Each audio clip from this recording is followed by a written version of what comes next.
Hey there, I'm Sean Hewitt and I'm a computer technician, and today I'm going to show you how to reinstall Google Chrome in your Windows computer. Alright, now I'm going to show you how to reinstall Google Chrome. The first step is to make sure we don't have Google Chrome currently open, because that will halt us from uninstalling it.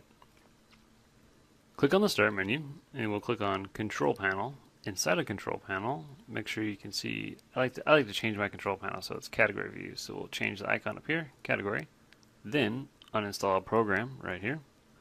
And there it is, and click on Uninstall. And you can also delete the browsing data, and I can change my default browser, but I'll just click Uninstall.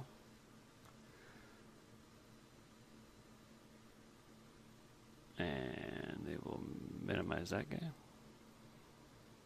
And Google Chrome has been uninstalled. But let's say we'd like to reinstall it. So let's click on the Chrome icon there. And we'll click on Download. Set as default browser, accept and install.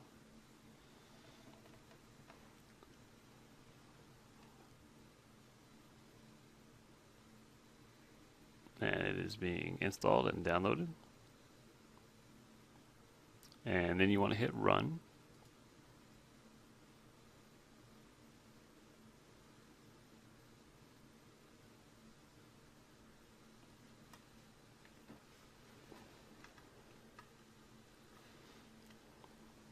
And this part here will determine how fast it is based off of your internet connection.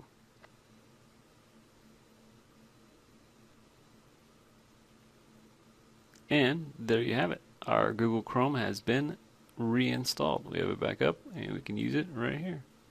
There you go, guys. That's how you reinstall Google Chrome in your Windows computer, and I'll see you next time.